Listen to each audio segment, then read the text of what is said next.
Hello everyone, welcome back to Movie Recapped Girl. Prepare for an unbelievable true story of an ordinary pilot caught in a high-stakes double life in the thrilling biographical drama American Made. Back in '78, pilot Barry was totally bored while he was flying. He quickly steadies the plane and acts like it was just a bumpy air pocket. When Barry gets home from work, his wife Lucy is all dressed up and ready to have some fun, but Barry just crashes out straight away. So, Barry's chilling in a bar between flights one day, right? And this guy Monty comes up to him already knowing Barry's big secret. Turns out he's been sneaking in cigars on the side for some extra cash. Monty, who's a CIA agent, thinks Barry's done some cool stuff and wants him to use those skills for the good of the country. The agent brings Barry to a hidden hangar and shows him the super-fast plane that he could be flying if he decides to take the job. Barry would be doing scouting missions over Central America, but he couldn't let anyone know, not even his wife. Barry isn't thrilled about hiding stuff from Lucy, but he decides to go along with it anyway. Then Monty gives Barry a shot at flying the plane, and he's pretty amazed by how well Barry does some cool tricks. Barry is enjoying flying again, something he hasn't done in a long time. So, afterwards, when they're at home, Barry lets Lucy know he's quitting his job at the airline to work for a private company called Independent Aviation Consultants. That's just a bogus name Monty gave him to keep things on the down low. Lucy and him end up fighting because she thinks he's falling for a scam and making a huge blunder.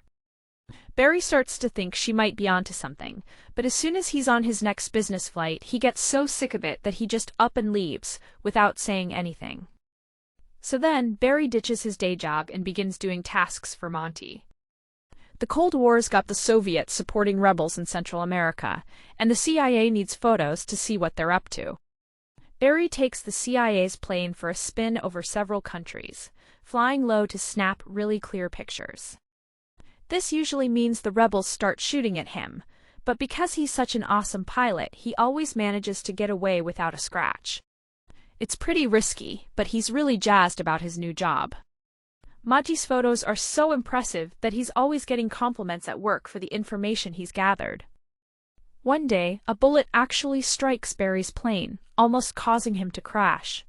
But he tweaks some settings on the controls and manages to fly off safely. Because of this new job, Barry can spend more time at home and really make Lucy happy. In the end, they even start a family. But Barry hasn't told his family he switched jobs, so he wears his old work clothes whenever he goes home. Another issue is that Barry's paycheck isn't too hot. Monty is always singing Barry's praises, so Barry decides to ask for a pay bump, but Monty tells him he's gotta hang tight. Later on, Barry gets a new job that he nicknames Bagman. He has to pause in Panama and swap packages with Colonel Noriega, who's been trading secrets with the CIA. So, Barry stops in Colombia one day to fill up his plane, and out of nowhere, a bunch of guys swoop in and cart him off in their car. Just a bit later, Barry finds himself in Pablo Escobar's office. Escobar's a well-known narco-terrorist, and he's on to Barry. He knows Barry's not really the businessman he's pretending to be.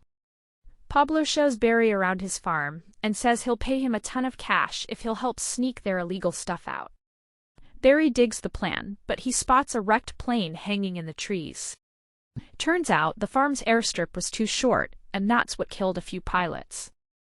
But Pablo says no to expanding it because the army could spot it, and he tells him to drop the idea.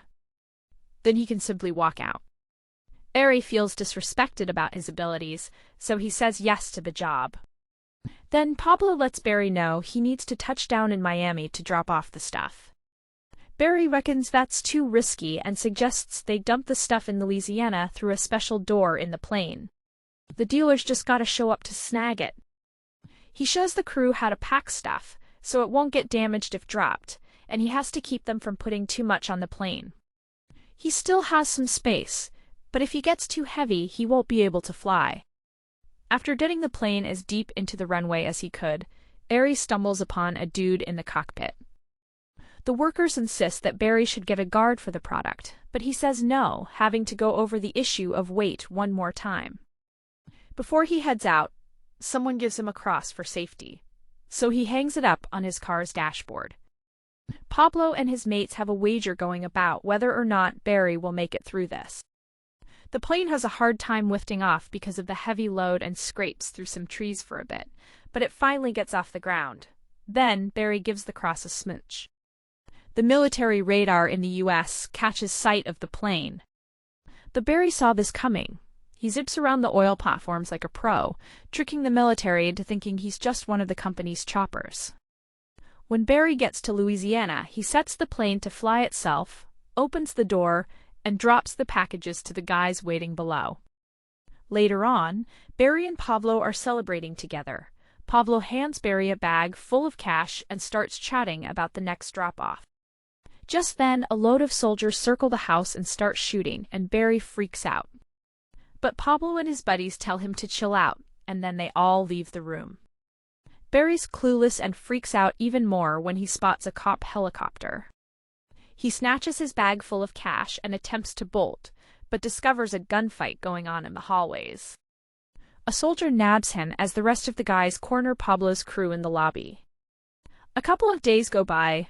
Pablo and his buddies get out, but Barry's still stuck in jail, minus one tooth. Monty pops in for a visit and gives him a heads up that the cops are onto his smuggling gig, so they'll be rummaging through his house tomorrow. Barry doesn't want his family caught up in a mess, so he turns to Monty for a hand. The agent says he'll help Barry out, but only if Barry agrees to ship some weapons to rebels in Nicaragua, all because the new president has a war strategy. Barry's got no other option, so he has to take the deal. Just a bit later, Barry gets out of jail, but Monty couldn't get rid of that search warrant. Barry can shift to a CIA-arranged spot in Arkansas to keep his family safe. Barry gets home at 4 in the morning and rouses his family, telling them to pack up their stuff. Lucy's all mixed up and wants answers, but all Barry says is trust me. They snatch up their stuff super fast and bolt from the house just as the cops pull up. The family isn't too thrilled about landing in a dull, nearly empty town in Arkansas. The place is out in the forest, and it's got a ton of fixer-upper stuff to do. Monty's chilling in the woods, so Barry just bails, no reason given, and Lucy's starting to smell something fishy. The two of them get to a private airport, and Monty lets slip that everything from the house to here is now Barry's. So, Monty then shows him the weapons he's got to drop off, and a map to dodge all the military bases. The space to fly in will be tight, so it's kinda risky. But Barry's pretty stoked about getting his own airport, and once he sees the stack of cash waiting for him, he's all in for the job. As soon as Barry walks in the door, Lucy freaks out at him and he's got to spill the beans about everything. He gives her all the cash so she can get whatever she needs for the family, but she's still stressed out. So in 1981, Barry does his first drop-off. But the folks around here aren't really into guns. So they just swipe his cool outfit and shades. When he rings at Monty to whine about it, Monty tells Barry he needs to drop the stuff off at the correct spot and on time. Turns out, Barry's not dropping stuff off for soldiers. He's actually trying to get regular folks to join the fight. For his next journey, Barry arms himself with a bat for protection and starts giving out cooler presents first, like racy mags and booze. Just then, Pablo and his crew find him and try to drag him back into their smuggling business. Now that Barry's got the CIA's control map, he's pretty stoked to take it. Barry begins to do a bunch of deliveries following a straightforward plan. He grabs the guns in Arkansas, dodges the cops using the map, and ends up at Pablo's main spot. The Colombians hang on to most of the weapons and fill the plane with their stuff. Barry then flies it all to the training camp. They load the powder onto boats and ship it off to Miami. Barry also picks up bags of powder, and after refueling in Panama, where he's got Noriega's protection, he takes them to the state. The colonel also gets paid with some happy powder. When Barry gets back to Louisiana, he just tosses the rest of the bags in the swamp for the drug guys to pick up. Barry begins to rake in a ton of cash from this side gig, and it becomes so huge that he needs to bring in some extra hands. These 4 guys know their way around shady stuff, and Barry gives them the nickname Snowbirds.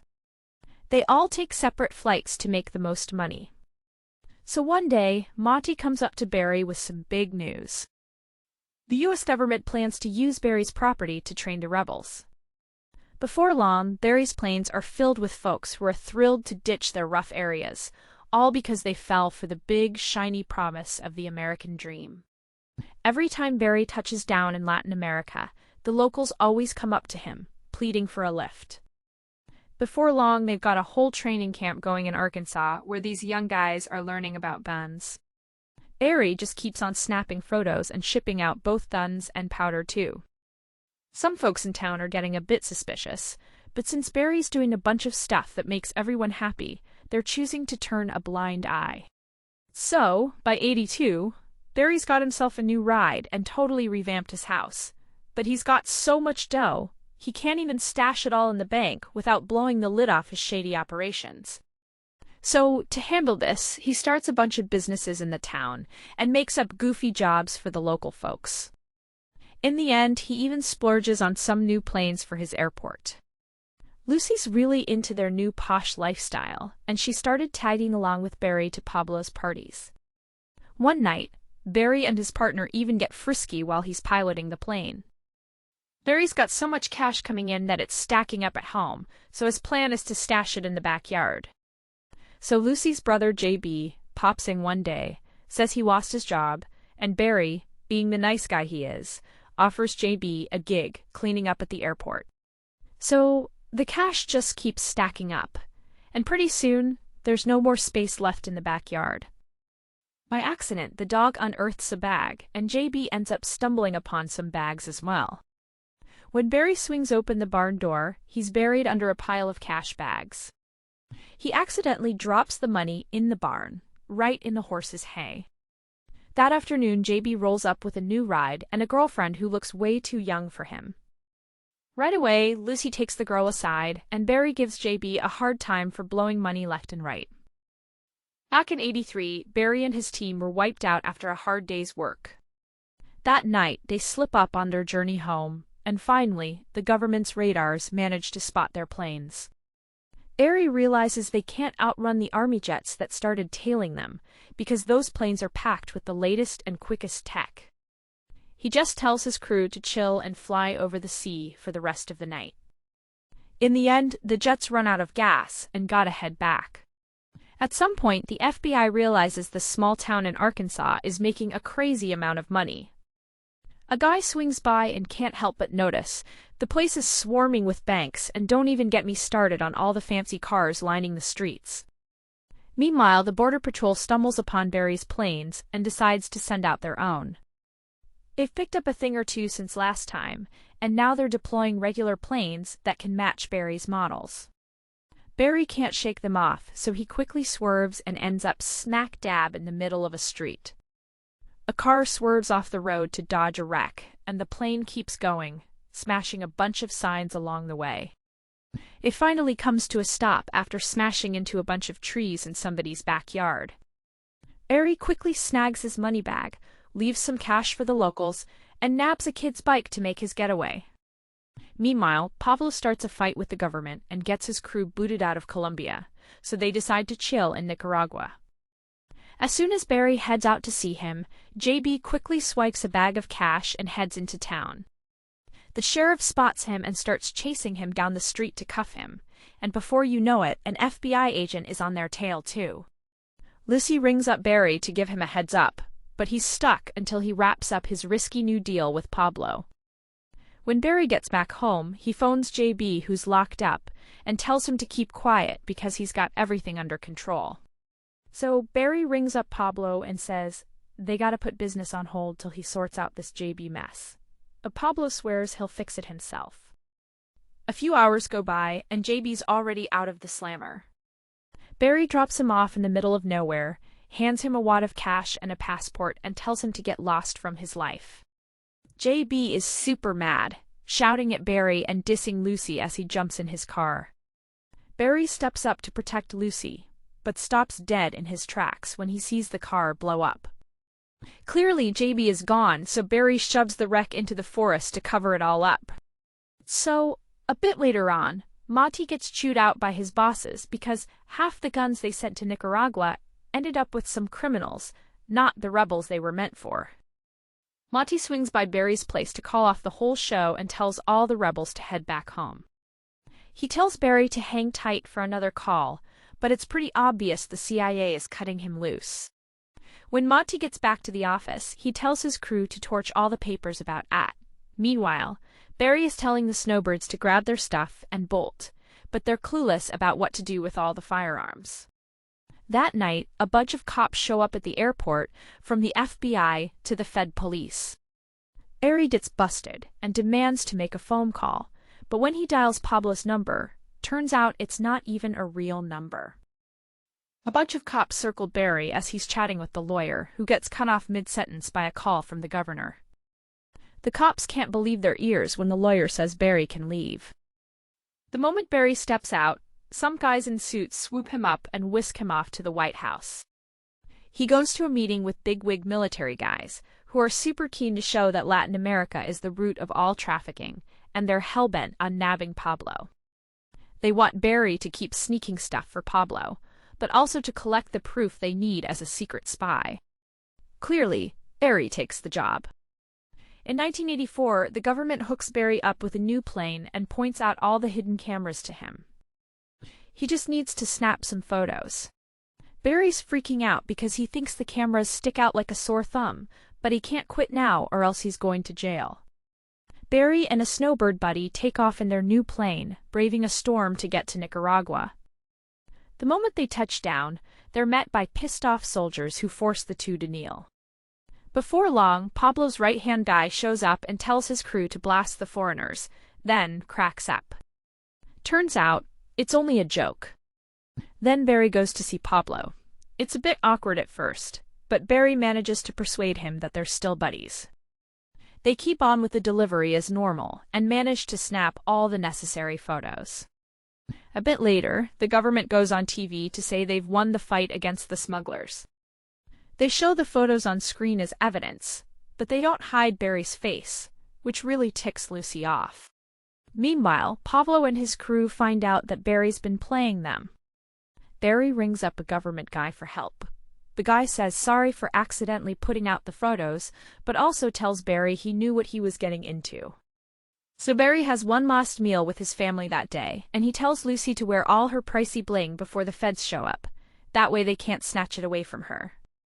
Before long, the place is swarming with agents, carting off all the cash and pricey stuff. Barry tells Lucy to take off with the kids without him, to keep them out of danger, while he just stands there watching. Lucy says no and starts to remove all her bling. Barry, in a tough spot, calms her down. He reminds her he'll be behind bars for a bit, and she finally agrees to run off. As Lucy and the kids head back to where she grew up, Barry finds himself in court. The prosecutor really goes after him, but the judge just gives him 1,000 hours of community service. Barry just strolls off, ignoring the lawyer who keeps on arguing. Barry knows Pablo's after him, so he starts staying at a new motel each night. So he makes a load of videos telling his whole story. Every time he turns his car on, he tells folks nearby to keep their distance, 'cause he's worried it might blow up. Every night he needs to be at the Salvation Army place to put in his community service hours. One night, he's parking his car and out of nowhere, unknown dudes surround him and pop a bullet in his head. The cops discover the body in the morning, but then the FBI swoops in to handle the investigation and keep things hush-hush. So one of those snowbirds gets busted, but he ends up being a country preacher in Alabama. We don't know where the snowbird is. Monty gets a promotion after suggesting to his bosses that they should arm Latin America with help from the Iranians. The CIA keeps using Barry's planes to give weapons to the rebels, but the rebels don't know how to deal with the heavy load. The whole thing gets shut down when they get shot out of the sky. Lucy's got a job at a burger joint, but she's still rocking some high-end bling.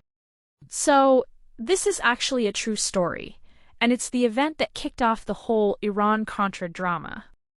The actual Barry got shot in his car on February 19, 1986, when he was just 46 years old. Thanks for watching. If you want to see more incredible stories like this one, Be sure to subscribe and hit the bell. I'll be back with another video soon.